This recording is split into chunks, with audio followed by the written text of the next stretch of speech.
Question number 19 जो 2 marks का है, इसमें दिया है wire of length L is bent round into square coil having n turns and circular coil having n turns. Coil जो है दोनों ही केसेस में is free to turn about a vertical axis coinciding with the plane of the coil. हम मान लेते हैं ये जो प्लेन ऑफ द कॉइल, अभी मान लो प्लेन ऑफ द कॉइल है, मान लो स्क्वायर है, तो ये is free to turn about a vertical axis, ये मान लेते हैं वर्टिकल एक्सिस है, और ये प्लेन ऑफ द कॉइल को कोइंसाइड भी करके, coinciding with the plane of the coil, तो दोनों ही जो है वो वर्टिकल है, vertical plane of the coil vertical, इसके अबाउट ये ऐसे रोटेट हमने, या फिर free to turn in a uniform magnetic field मैंने ऐसे बना ली। तो इसका जो नॉर्मल जो रहेगा that will be towards perpendicular out of the screen towards me, magnetic field ये आ रही, दोनों के बीच का एंगल हो गया थीटा, हो गया 90 डिग्री। अब जो टॉर्क है, अब यहाँ पे find the ratio of the maximum value of the torque. Now the torque acting on a coil in a uniform magnetic field is given by torque is equal to रहता है BIA sine theta. Maximum torque चाहिए, maximum torque के लिए ये 90 होगा, इसकी value 1 होनी चाहिए, और ये 1 होगी जब थीटा 90 होगा।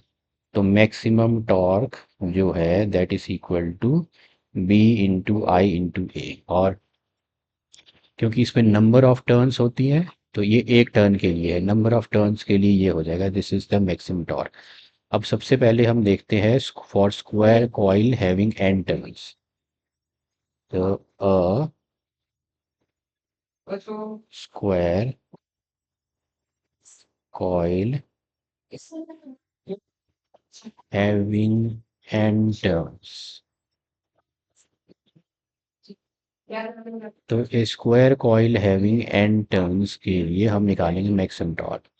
अब देखो जो लेंथ ऑफ वायर थी इसमें, जो लेंथ ऑफ वायर की बनेगी n टर्न्स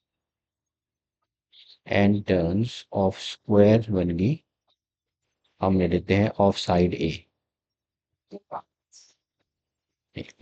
मान लो ये स्क्वायर है, इसकी साइड ए है, तो लेंथ ऑफ द वायर थी l।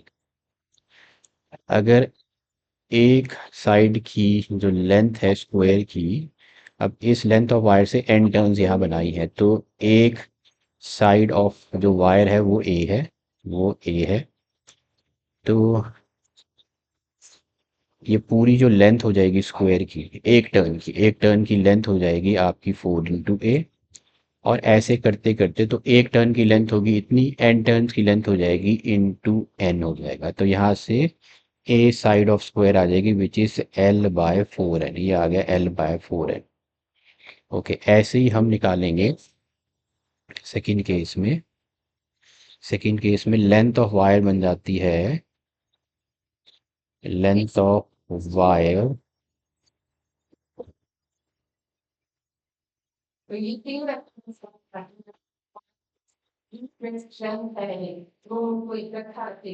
इक्वल टू बन जाएगा turns of n turns of circle of radius लेते हैं r, तो लेंथ ऑफ वायर है l, ये सर्कल है, सर्कल की एक टर्न की लेंथ हो जाएगी, रेडियस r है तो एक टर्न की लेंथ हो जाएगी 2πr, n की हो जाएगी इंटू n, यहाँ से रेडियस आ जाएगी L/2π × n।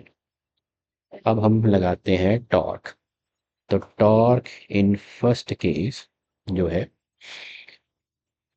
वो हम निकाल लेते हैं, torque in first case in case of square and torque in second case in case of circle, maximum torque.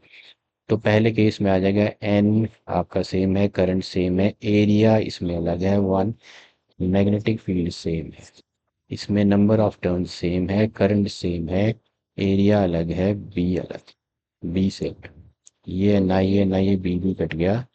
पहले केस में एरिया, अब देखो स्क्वायर में साइड है L/4n, तो ये आ जाएगा L/4n the whole square. Okay, second case में आ जाएगा पाई आर स्क्वायर, तो pi into L by 2 pi n the whole square. बस यहीं से आपको L square by 16n square into this is 4 pi square by L square.